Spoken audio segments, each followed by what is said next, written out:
Hello friends and everyone, you're welcome back to Netcode-Hub channel. I'm Frederick, and in this video we are going to talk about authentication in Blazor WebAssembly using Cookie in .NET 8 Web Endpoint. This endpoint, it is an opt-in, a default one created by the ASP.NET team. It allows us to have access to all kinds of authentication, from register to login to refresh token and etc. I've made several videos concerning showing how to use the access token, that is the bearer type. Now in this video, we're going to talk about how to use the cookie authentication. So let's have a look. Before we jump into that, please make sure you subscribe to the channel and also hit on that bell so you won't miss any of our upcoming content. If you enjoy what you're going to see today, please don't forget to also give this video a thumbs up. It really helps this channel grow. I offer coaching session or training for beginners who are interested in .NET, Blazor Server, Blazor WebAssembly, .NET MARI, and MARI Blazor Hybrid. Check the video description, and I have an email over there you can write through it. Also, when you're done with this project, I'm going to leave the source code at GitHub. Check the video description, and I'm going to leave it over there. Other videos that I've done based on .NET 8 authentication too, I will put the link under the video description, so you can just go in there and now check it out. Now let's jump right into the project. We're going to create a web API project. We're going to configure it. We're going to create our WebAssembly and try to configure and connect it. Then boom, you are done. It's very simple steps. So let's get ahead. So we're going to create a project, and first of all, let's create our web API project. So click on the create new project by launching the Visual Studio 2022 preview, and we're going to choose web API, and our name here it is .NET 8 Cookie Authentication in Blazor WASM. So let me add solution to this. So let's get it created, and now the framework here is 8.0, so get it created. So while this is created, let's install our NuGet packages as usual. So we go to solution. I'll just have to unload the project. Then I'll just paste these packages in here where we have this item group. So we are installing this Microsoft.ASP.NET Core. We have the EF core itself over here. We have the SQL Server and the tools. These are the packages that we need for our API to work, to be able to provide us with the cookie. So right click on this, and I'll go for reload project with dependencies. So it's going to update this project. Now when I click on dependencies and I go to manage NuGet packages, we can also install them here, but once you've done this, it's going to update it, and we're going to have the packages in here. Okay, so we have them. Now let's check it out and see. So you can see we have this project package installed. We have our EF core, SQL Server, and also the tools. Right. So these are the packages that we want. We can even update them. You can see we want to do that. Let's see. We can update them here, but don't worry. Let's maintain what we have. Okay, so once we are done with this, the next to do here is make some configuration. But before that, we're going to create our AppDB context class or our contest class. So let's create a class, and let's name this as contest class or AppDB contest. So in that class, we are going to inherit from this identity DB contest, and we create a constructor passing the AppDB contest class. And now this is coming from the EF core, the entity framework called package that we installed. That is where we can have this from. Okay, so once you are done with this, the next thing that we can do here is we are going to register our connection string in the program.cs file. Alright, so we need to use the EF core as well. Okay, so we save this. Let's go to solution. Now click on program.cs file. And in that, we are going to specify a few stuffs in there. The first thing that we need is our AppDB connection. So before we put it here, we have to create our connection string. The name here, it is a default connection. We are using an SQL server. So let's navigate to this app-setting.json and let's create our connection string over there. So app-setting.json, and down here we can specify a connection string. The name is default connection. The database here, it is demo. Let me get demo identity. So let me add cookie to it to become identifiable. Okay, so now we have it set, and that's a database. We have it set. Make sure you put this comma over here. It's very important. Now, once you have done, we go back again, and now once you have this connection string being registered, what we can do again is we need to register the service for cookie. So we add this add authentication. We pass in identity constant application scheme. Then in here, you can even put this on the same line, or you can even put it in the next line. Add identity cookie. This is very important. Then add authorization builder. So you make sure all these must come before this builder.build app, right? And aside from that, let's have our last one. That is our services. So in here, before or the last part here, let's add this. Let me actually give space. So we add an identity store, and now we are using this inbuilt identity user, which comprises of the email and now the ID. So we need the email here for the claim. And we have this framework store by using this AppDB context class that we've created. We are going to also configure our endpoint so we can have access to register and all other endpoints. Okay, now once you are done with this, we go to where we're going to have the pipeline, and down here we have to use map identity to this identity user. So that's the model that we have, inbuilt model. So we have it set. What we're going to do next here is to just save the application, save it, and now let's build this project again. After that, you're going to perform database migration. Before we provide database migration, let's go to the project settings here, and I'll set this to false because I know definitely we're going to have an issue with that. Okay, so let's put it to off.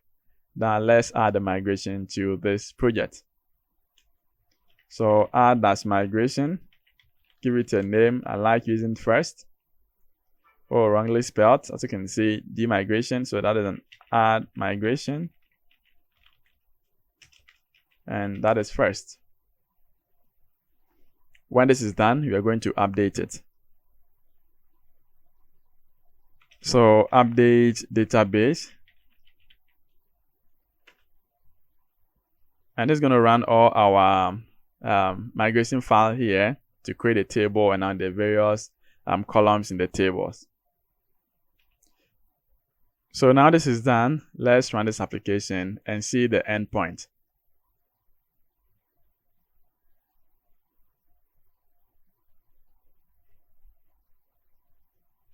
Yeah, so that's our endpoint. As you can see, we have the register, the login, refresh token, and etc. We're going to focus on the register and the login. Okay, so here, does not support token. This is for cookie token or cookie, right, authentication. Now let's register this and see. So try this out. Now let's pass in a name as admin at gmail.com, and now let's have a password over here. So you can just copy this for authentication. Now click on execute, and now let's see the response. When we have response code of 200, it means it's working, and that's what we have. So let's go in there and now log in. So when we click on this, log in, and I click on try this out, we are going to paste this in here. So we have our email and password, and now check this, use cookie. So we're going to set this to true because you want to use cookie here, and there's a query over here. So it's a query parameter. So let's click on login, execute, and now once you are done, you will see we have a response code of 200. Nothing happens. We have the route here as use cookie. Right click on this, go to inspect elements, and now let's see. So let's go to the application section. Now click on cookie, Next, we have our local port here, and I can see we have the cookie set over here. So this cookie has been set. So it has been set by the server to the browser cookie storage. So any request that are going to be made here is going to add a cookie. We haven't added anything to the header, but let's see. So let's close this. Now let's go to this section where we have this manage info. Right click on this. Let's go to inspect elements again. And now let's check. So I'm going to minimize this. So let me resize this.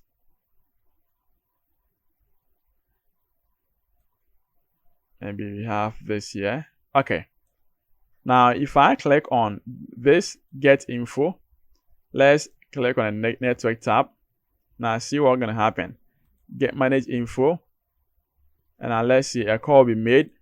And now let's check if you're going to have access to the cookie at the header. So there's an info, 200 status, meaning it's successful. Now click on this. And I can see we have cookie. So you can see the cookie has been set automatically. As soon as we log in, cookie set automatically, unlike the JWT whereby you have to add to the header of the client. Now the server controls the cookie. As soon as you log in, it gives you that cookie. It sets it up to the browser for you. And any request that you're going to do here is going to be attached. This cookie is going to be attached to it. Now, how do you consume this cookie in Blazor WebAssembly? That is the next thing that we're going to talk about. So let's close this. And we're going to close everything from here. So the next thing to do is we are going to add a Blazor standalone project.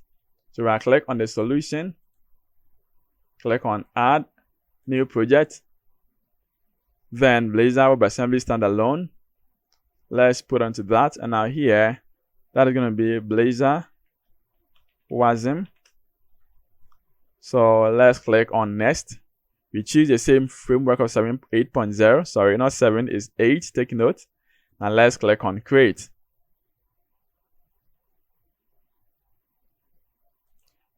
So with this, there's also a package that we need to install. And now let's go to, I'll just have to unload the project and I'll paste the reference in here. And it is just Microsoft.ASP.NET Core.Component.Authorization. So we can have access to Cascading authentication. You can have access to all those boys. Okay, you're going to have access to them. Now let's save this. And now in here, right click and now load project with dependencies. So this is done. Let's see. When you go to the same project that's for Blazor WASM and check the packages, you see we have it over stored in here. The next thing to do here is you're going to create a connection. You're going to enable calls between the API and the client so they can communicate. So let's first tackle with the API. So let's go to program.cs file in the API. And now in that, we are going to create add call. So builder.services.add call. We can put it here. So let's put it here. And we are asking of builder.services.add call. Then option.add policy. We are specifying the name over here. So allow specific origins. And now with this, we can set up the origin on top. Maybe you can create it, you can store it. So maybe next time if you want to use it, it becomes very easy for us to use. And that is what we have here. So we have the name and we are using the name over here. We are going to set this origin to the port. And also this too, we're going to allow any header, any method, and also credentials. Okay. So we have to allow these attributes in here. Now here we need to specify this is the server. So we are referring to the Blazor, the client. Now what is the port for the client? We're going to handle that later on, but don't worry. Let's go to the same thing applies to the program.cs file for the client. And now in that, let's navigate to that page or that file. So solution, you go to the WASM and now program.cs. We have this to the base address, so we don't want to do that. You want to replace it with the current one. Now this also is for the API. Now to get the API port, we can just navigate to the solution, the API. Now we have the properties. and we can have access to the launch settings. Check the HTTPS, and you can see there's a 1795. So let's grab this. So 1795. Let's navigate and I'll change this to 1795. Okay. To get the WASM, let's set it and I'll run this up so we can have access to that. The app is ready, and you can see it is 7194. So let's grab this. That is the only thing that we need. So let's put it to that. Now we go back again to where we have. So this is going to be the API 1795. We go to the API, and now it is 7194. So you paste it in here, and that is it. So we've able to added the course. Now the next thing to do here is you're going to create our auth state, that's authentication state provider. By this time around, I'm going to name it as Cookie Auth State Provider. Okay, so let's create a folder to the client section, and we're going to add as authentication. And now within that, you're going to create a class.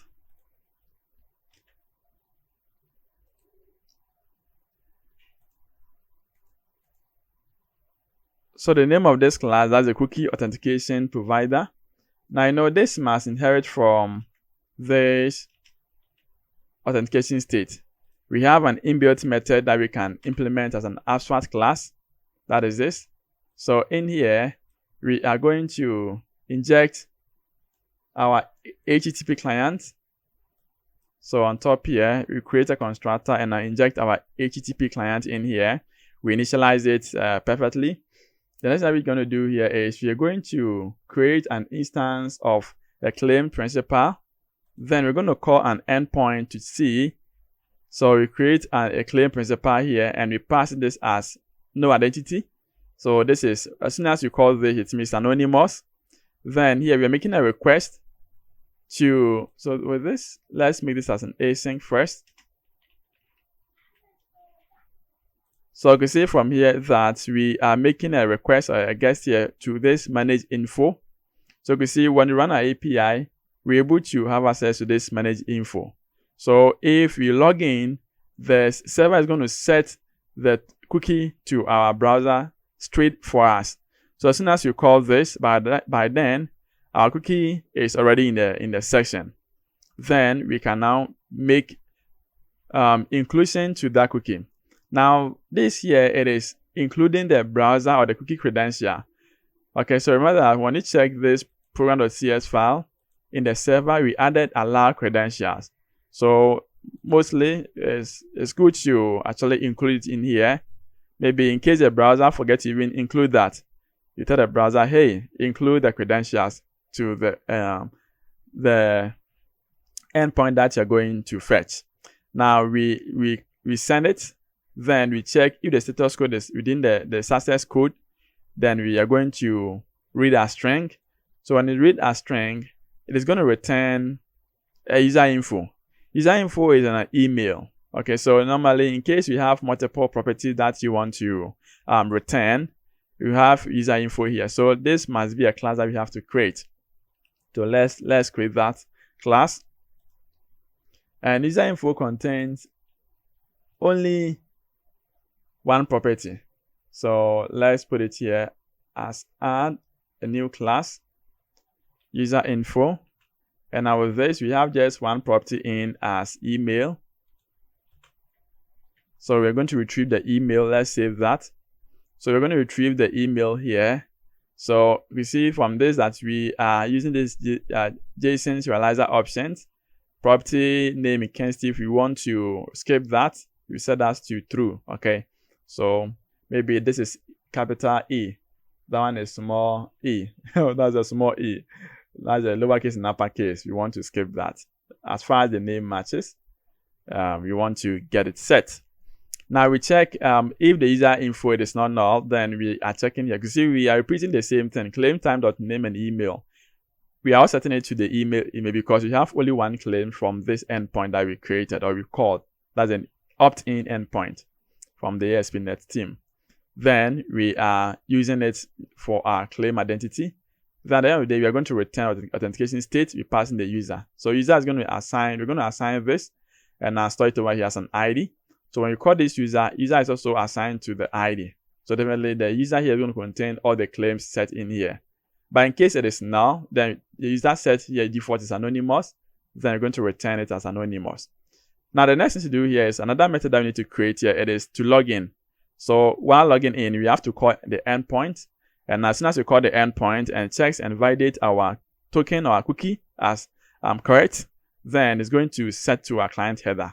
And that will give us the access to call this again. Now let's have a look. So the first time that the page loads, this, when you call this, you're going to have the status will be success. So it's going to return anonymous, meaning you're not authenticated. But as soon as you log in, you're going to be authenticated, and I'm going to call this again. So at the end of the login section, we're going to call this method again. Let's have a look. So with that, we can create a simple method here to handle that. So we have within there is a get authentication state async, and aside from that, we can add this method that is a login and our get authentication state. We need our login model. Our login model comprises of the email and password based on the endpoint that we have. If you are confused, let me run the endpoint for us to see what we have. There's an endpoint, so debug this, start with that debugging. Now let's wait and see the endpoint and also the return type of the cookie.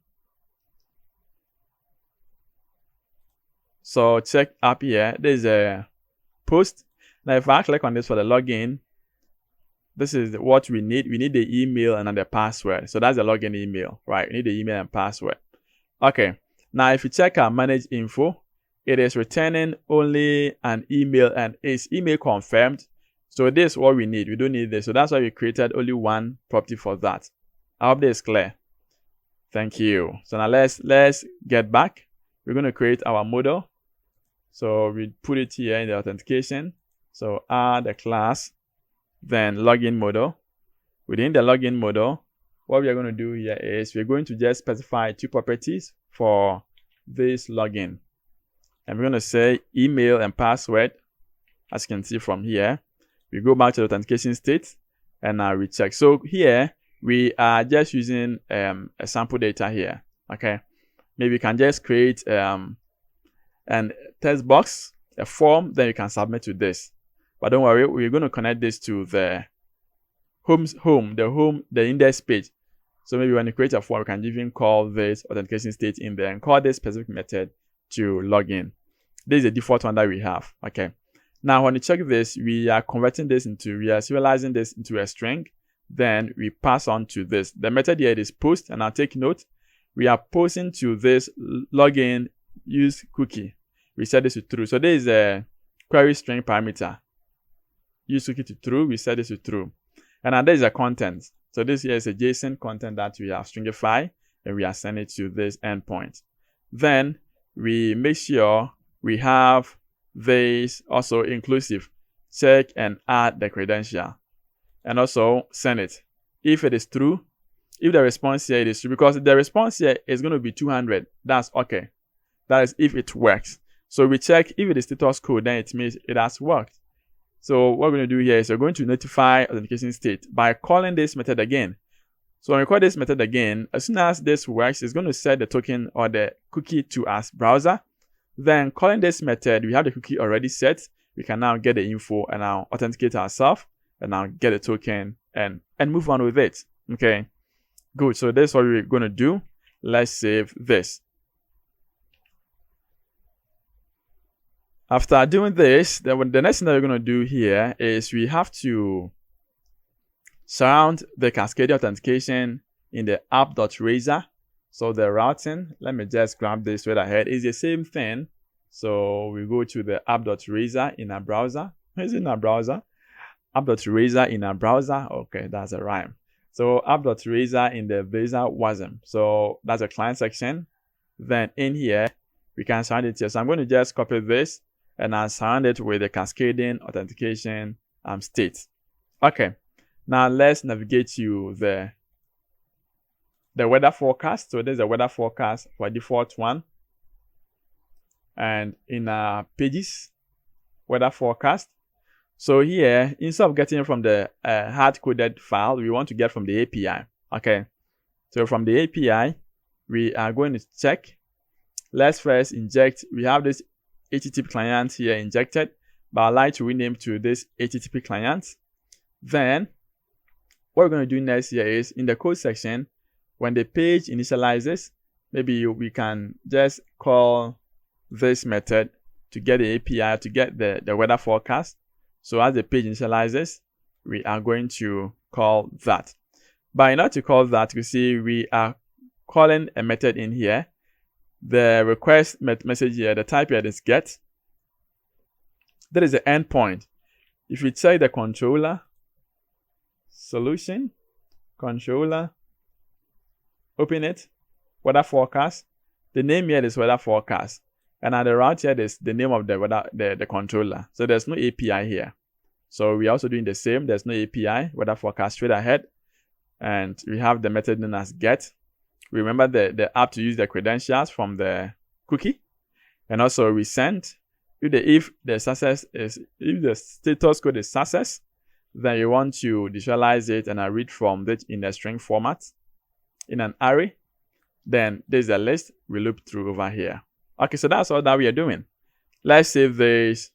And also one last thing that we need to do here is in the home page, that is the index or the home page here. Let's try to add some mechanism to see whether we authenticated or no, we are not. So maybe we're going to have a section. Our page is here. We are including this authentication state provider. Then we are going to cast it to the cookie authentication state. That's the one that we created. And when we do that, we're going to have access to this login method. Here we are passing in new login model, empty one. Okay. But this is what we're going to do. Let's create a form, simple form for username and password. So we're going to create edit form. And now this edit form, let's have it here as login model. Then we have login model equal to new. Okay, so once you have this, let's save this, close this, save it again, edit its code. All right, so we can now close this. Let's open this again so we can have it colored one because I hate the black and white. All right, so we have this login model, control period. Let's see if we're going to have access to. Let's use the login. So at using, and I think it is demo. What is the name of the project? It is Blazor wasm.authentication. So we have a login module over here. Now in the edit form, you can just grab this and we have our model to this. Then unvalid or unsubmit, whatever. So unsubmit, you want to call this login method. So that is this login method. Then we have our input. You want our input test. So at bind, let's bind the value here. Then we set this to .email. Okay, so the class here, it is form control bootstrap things. I believe you know that. Then the next one here, it is another. We're going to have input. Then with this input, we're going to have a class. So class going to be the same form control. And now let's specify the type here as password. And let's have a bind attribute here to login model.password. Okay, that's what we want. Now let's have this button inside the form. And instead of this click, you're going to remove this and you set type to submit. So this is what we are doing. We click on rebuild and apply. So when this button is clicked, you're going to hit this. We have an error here. Let's check it out. So the namespace could not be found. Alright, so here we have to change the namespace. It is not what we use, so let's go in there and now check it up. Blazor wasm, okay, so authentication, home. Then here we are looking up for this authentication, so it's Blazor wasm authentication. Yes, so we have it set. Let's run this and see.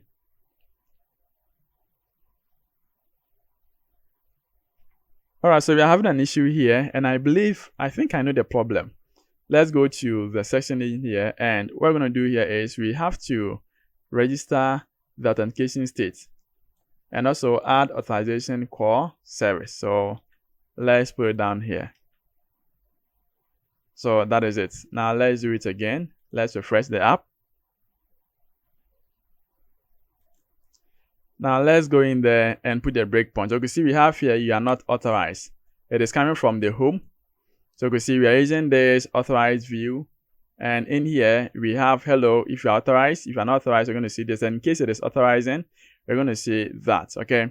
Now let's put a breakpoint and see, in case we hit on that, this method will be called. Now when we check in here, let's hit on the login. And now let's see if this will be called. Okay, yeah, so it is hit. So we have it. All right. Now, when we check, the next thing is, when you come to this section, cookie, that is a cookie, the auth state, we are setting up this already. So this is what you're going to do. Let's close this. Okay, good. So we close it. We comment it so we can have access to the model in here. All right.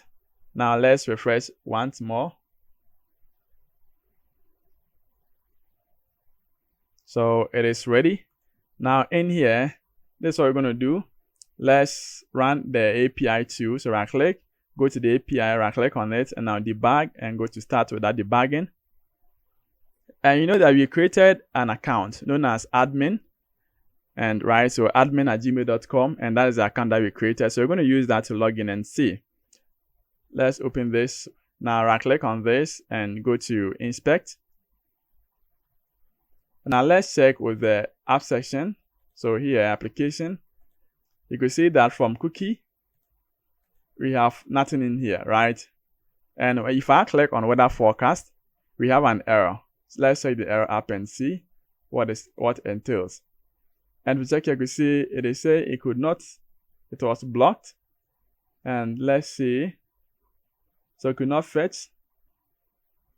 Okay, so I think it has this core issue. Let's try to check it out. So 7194. Let's check the endpoint again.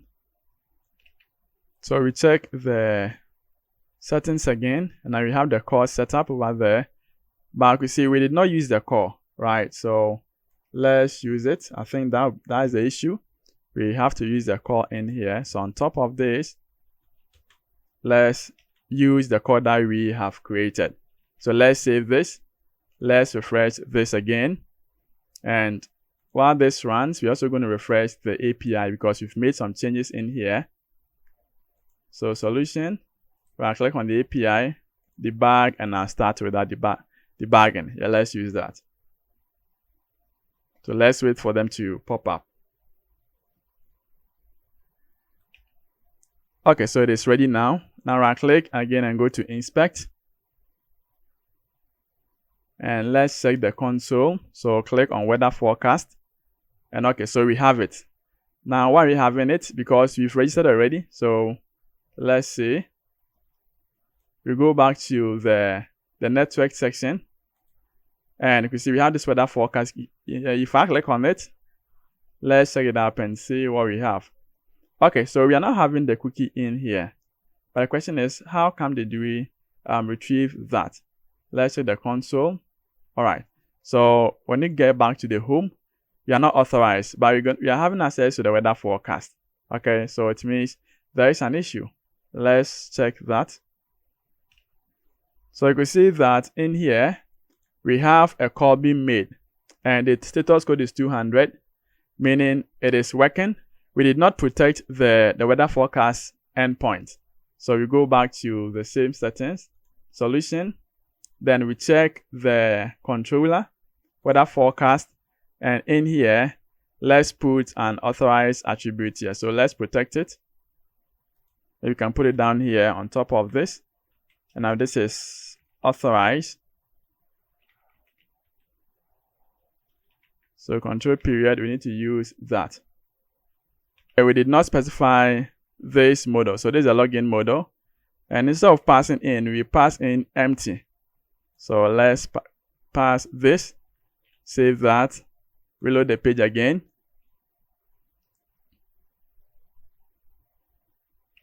Okay, so right click, inspect elements, and let's navigate to the application. And now we have a cookie session. So now let's log in.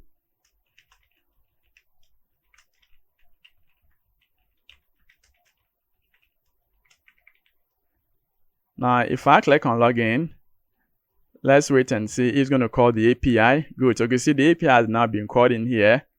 And there's a cookie, which is set in here. Now, we are not handling the cookie. It's automatically handled by the browser. If I click on weather forecast, what's going to happen? Click on this, and you can see we have that. Now, let's go to the network tab. And now check, you see the weather forecast. And you can see the cookie has been added to the header automatically, because of the section that we use in when we are configuring that. So you can see this is very simple. It took about 36 minutes to finish everything. And maybe when you are configuring yours, maybe it's going to take less time. That is it for this video. I hope you guys enjoyed it. So we can now log in and do all the stuff in here. If I click on the home, now you have helloadmin@gmail.com. So this is our claim, and we're able to display this on the screen. That is it. And I'll leave this source code here at the GitHub. You can just go in there and clone it. If let me also know your thoughts in case you want us to add something, let me also know. Thank you so much, and I'm going to catch you up in the next video.